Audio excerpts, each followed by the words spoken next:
जय हिंद दोस्तों, एक बार फिर से आप सभी का स्वागत है आपके अपने चैनल खाकी टाक में। मैं हूं आपका दोस्त, आपका भाई अनुज सिंह, लेकर आया हूं आपके लिए एक और इन्फॉर्मेटिव वीडियो।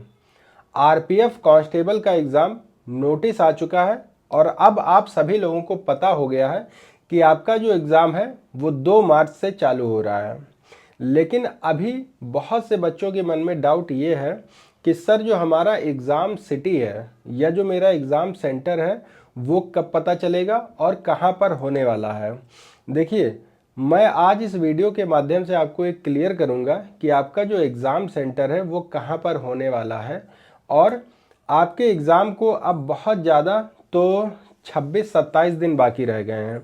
तो इन 27 दिनों में 26 दिनों में आपको क्या क्या गलतियां नहीं करनी है और कैसे अपनी तैयारियों को इन्हेंस करना है, बूस्ट करना है। ठीक है, आइए सबसे पहले जान लेते हैं कुछ बेसिक बातें।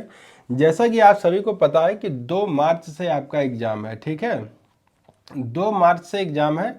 तो नोटिस में ये साफ साफ क्लियर कर दिया गया था कि 10 दिन पहले आपको आपका एग्ज़ाम सेंटर और एग्ज़ाम की डेट, सॉरी सेंटर नहीं, एग्ज़ाम सिटी और एग्ज़ाम की डेट, यानी कि डेट और आपका सेंटर पता चल जाएगा कि आपका एग्ज़ाम किस शहर में है, किस डेट में है। लेकिन अब यहाँ पर फिर एक बात आ जाती है कि सपोज दैट हमारा जो सेंटर है वो बिहार समस्तीपुर में है। ठीक है, मान लिया कि बिहार में हमारा सेंटर गया समस्तीपुर में, या फिर हमारा जो सेंटर चला जाता है हुबली में। तो अब यहाँ पर आपको पता कैसे चलेगा कि वहाँ पर्टिकुलर किस कॉलेज में है, किस संस्था में है या किस जगह पे है। तो इसकी जानकारी आपको 4 दिन पहले होगी। कितने दिन?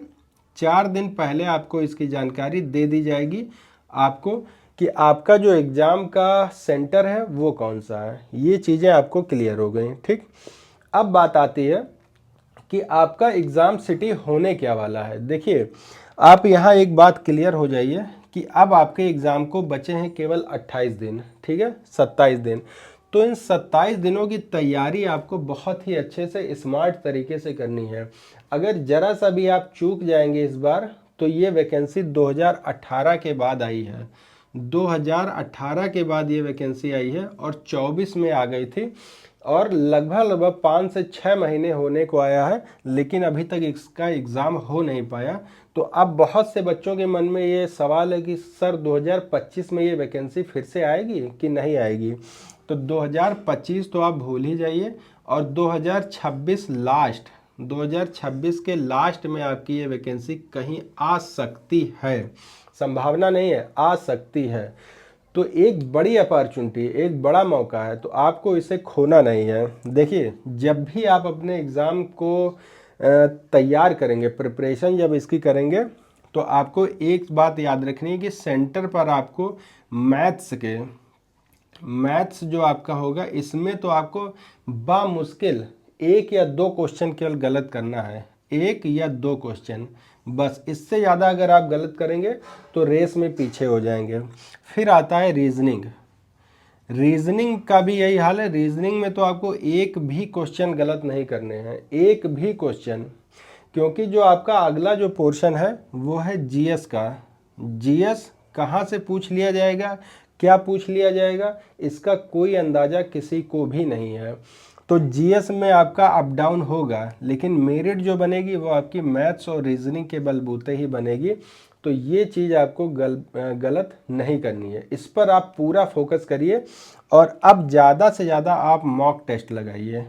मॉक टेस्ट जितना ही आप लगाएंगे उतना ही आपके लिए बेनिफिशियरी ये होने वाला है। समय ज़्यादा दीजिए। फिजिकल जो बच्चे कर रहे हैं इस समय, फिजिकल को बिल्कुल बंद कर दीजिए। फिजिकल बिल्कुल भी आप बंद कर दीजिए। अब फिजिकल पे आपको ध्यान नहीं देना है, केवल और केवल आपको अपने एग्ज़ाम पर फोकस करना है। ठीक है, तभी आपका सिलेक्शन हो पाएगा। अगर इस बार आप चूक गए तो आपको साल, 2 साल, 3 साल फिर इंतज़ार करना पड़ेगा, उसके बाद में ही ये वैकेंसी आपको देखने को मिलेगी। तो अब आप इतना समझ गए कि आपको रीजनिंग कैसे करनी है, मैथ्स आपको कैसे करना है, जीएस आपको कैसे करना है। अब बात आते हैं कि आपका जो एग्ज़ाम सिटी होगा वो क्या होगा। देखिए, सपोज दैट आप सभी जानते हैं कि जो रेलवे हमारा जो है वो 18 जोन में बटा हुआ है। कितने जोन में? 18 जोन। पिछली बार क्या हुआ था कि जो आपके फॉर्म फिल कराए गए थे वो जोन वाइज फिल कराए गए थे, लेकिन इस बार जो फॉर्म फिल कराए गए हैं वो ऑल इंडिया लेवल पर कराए गए हैं। किसी भी तरीके का कोई भी जोन का प्रेफरेंस यहाँ पर नहीं लिया गया। तो जब जोन का प्रेफरेंस नहीं लिया गया तो आपका एग्ज़ाम भी ऑल इंडिया कहीं भी हो सकता है। लेकिन लेकिन लेकिन अब ऐसा तो है नहीं कि जो बच्चा बिहार का रहने वाला हो उसको आंध्र प्रदेश भेज देंगे, जो आंध्र प्रदेश का रहने वाला हो उसको ले जाके हम तिरुवनंतपुरम या फिर उसको फिर हम ले जाके यूपी में एग्ज़ाम या फिर मुंबई में कराएंगे। ऐसा नहीं होगा। ये 18 जोन जो बने हुए हैं, इन्हीं 18 जोन में 18 मुख्यालय भी हैं आपके। इन 18 जोन का 18 मुख्यालय हो गए। तो ये 18 मुख्यालय में ही आपके जिले, जो आपका डिस्ट्रिक्ट होगा वो इसी में आएगा, ठीक है, इसी 18 जोन में। लेकिन ये जो 18 जोन होते हैं, ये 18 जोन कई मंडल में बटे होते हैं, कई इसके मंडल होते हैं, अलग अलग मंडल में डिवाइड होता है। जैसे सपोज दैट हम बात करते हैं इलाहाबाद मंडल की, इलाहाबाद मंडल की हम बात करते हैं तो इलाहाबाद मंडल में आपके कौन कौन से ज़िले आते हैं पहले ये देख लिए। इलाहाबाद मंडल जो आपका क्लियर करता है वो झांसी को कवर करता है, झांसी, इलाहाबाद, और इसके बाद फिर आपका आगरा। सेम इसी तरह अगर हम दूसरा जो मंडल ले लेते हैं वो दूसरा मंडल है, मान लीजिए हाजीपुर। हाजीपुर ये मंडल आपका हो गया, सॉरी हाजीपुर आपका एक क्या हो गया, मुख्यालय हो गया, ये 18 इसका जोन का। अब हाजीपुर जो इसमें होगा, इसमें ज़िले कौन कौन से आते हैं? इसमें ज़िला आता है दानापुर, दानापुर आपका ज़िला आता है। फिर इसका ज़िला आता है धनबाद, धनबाद के बाद जो आपका ज़िला आता है वो आता है मुगल सराय, मुगल सराय, और अगला जो ज़िला आता है वो आता है समस्तीपुर, समस्तीपुर, और फिर जो चौथा ज़िला है वो है सोनपुर, सोनपुर।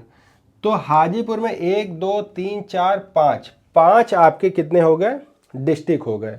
अब इसके गणित को समझते हैं कि एसआई का जो एग्ज़ाम आपका हुआ था सेम इसी पैटर्न पे आपका एग्ज़ाम हुआ था। तो इससे मोटा मोटा आप अंदाज़ा लगा लेंगे कि आपका जो एग्ज़ाम सेंटर होगा वो क्या होगा। अब बिहार का जो बच्चा है वो आएगा हाजीपुर में, हाजीपुर जो इसका मुख्यालय है उसमें होगा।